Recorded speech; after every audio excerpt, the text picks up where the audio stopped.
What's good with YouTube? You already know, Big Flacco from a convict's perspective. And I'm going to smash, dash, slide on through with a little bit of energy.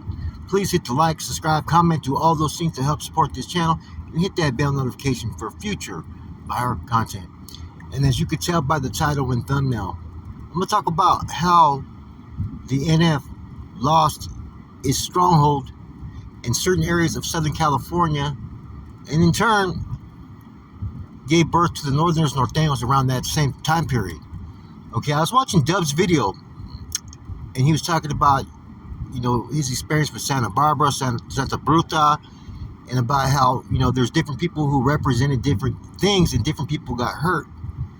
And see, this is what happened basically around that time. Around 1972, Babo was elected as a general. Okay, one of the main reasons why Babo was picked and voted in as general at that time was because he was involved in the killing of cricket gallegos from I want to say Diamond Street, okay, which was the all-out blitz September 15th. It happened in 1968. That was in response to Robot Salas stabbing Mad Dog, okay, better known as the straw that broke the camel's back.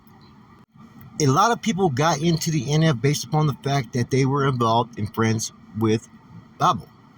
I've personally been told that through several individuals, man. Some of the sleepers that were in it at that time, some of the ones that were active. And, one of their longest members, into the 80s was Bumpers. Bumpers taps in with me from time to time, and he taps in the comments. And, his whole reason of joining the NF was because of Babo. And, the split and the issues that were going on based upon that, it was real, But it was never north or south, They were going to start at one time something Raza Unida, right?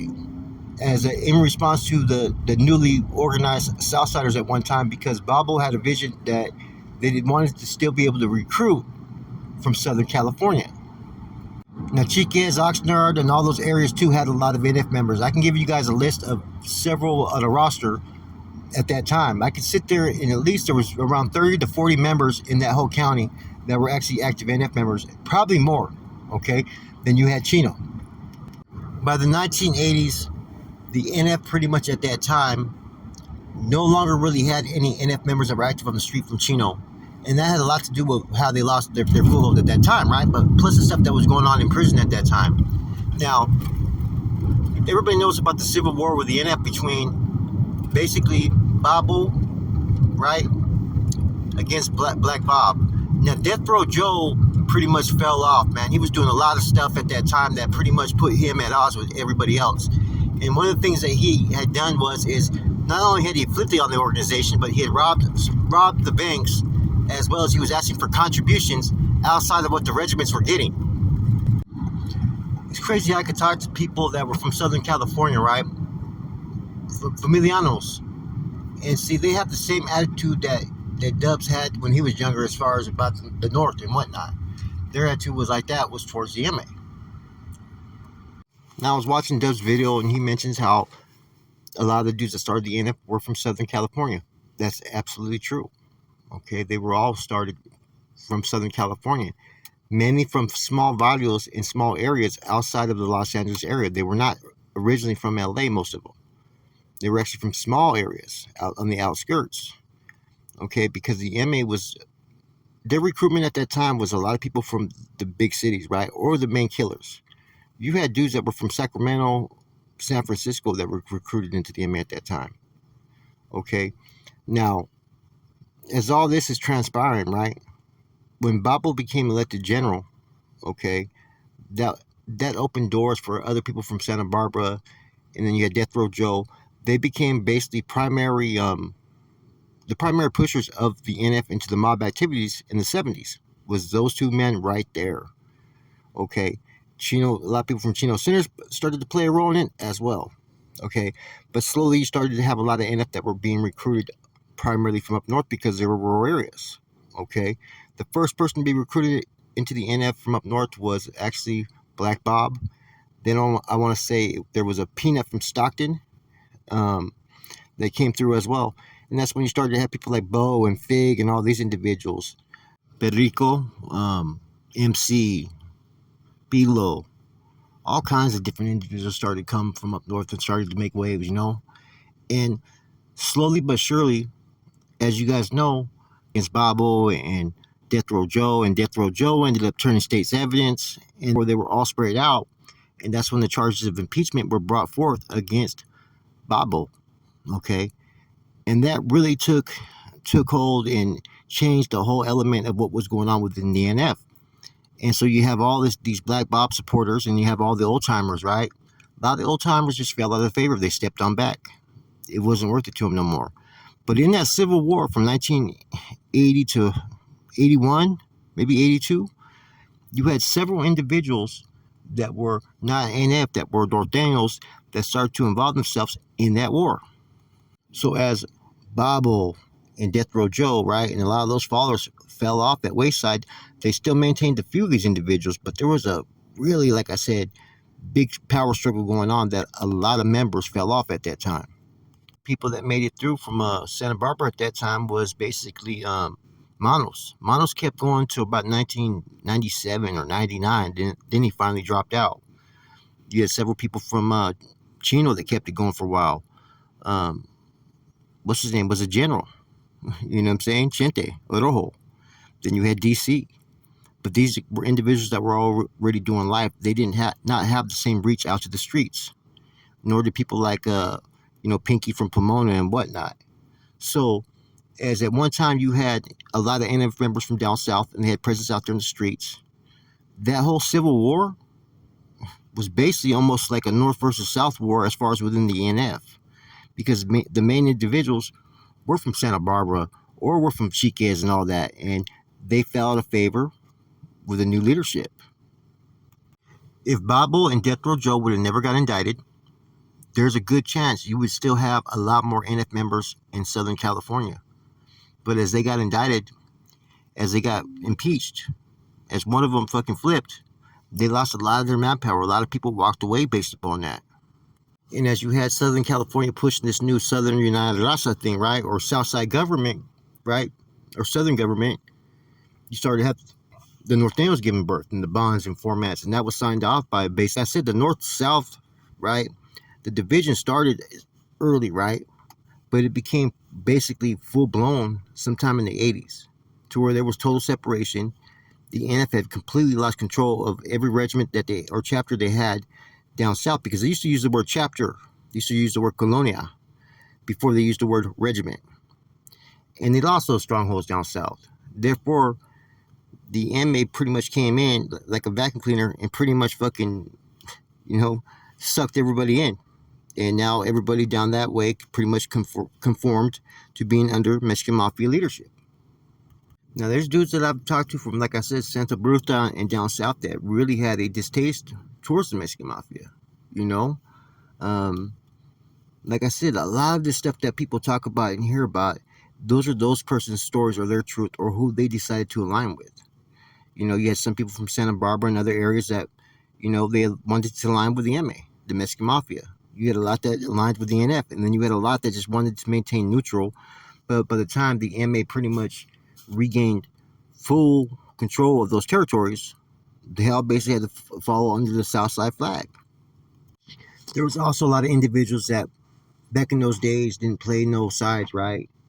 And they would show respect to Babo, or they would be cool with him, or they just didn't have no funk or issues, right?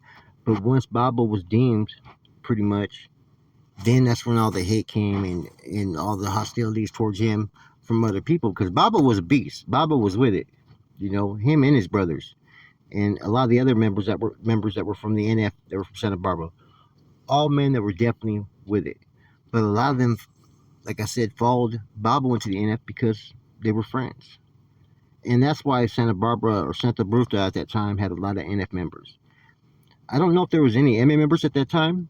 I know that there was a lot of individuals that were just neutral, because at that time either you were a sympathizer or you were just there. You could be from any barrio. It did not mean you had to click up at that time in the 70s. Now, the purpose of the Chino Centers, what people don't realize back in the days when the NF had their, association with them, right? Which was I believe the one that started the Chino Centers, which was the car club's son, ended up getting into the NF. And basically what they were trying to do was the Chino centers were meant to run interference on all Mexican Mafia operations. That was the whole purpose for them in that area.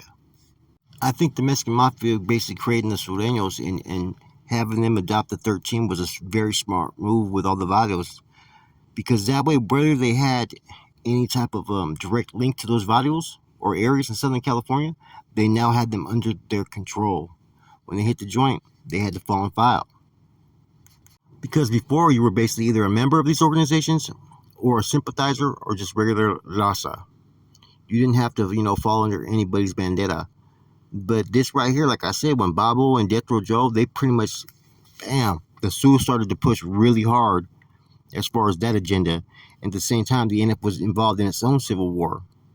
So the Mexican Mafia was able to basically take control of all Southern California and not allow anybody from the NF to infiltrate it, because the NF was yet to be the main primary associates of the Northerners and Nortenos. The NF at that time was just a mob, an organization like today. Later on, still a mob, still an organization with ties to the Nortenos. Babo never wanted no North or South. He was never supportive of that. And that's why he tried to, at one time, before they came out with the structure, was established the Raza Unida. They weren't able to start the structure until maybe around 79, 80, when they started to put things in play and you started to see people represent Norte or Norteño, right?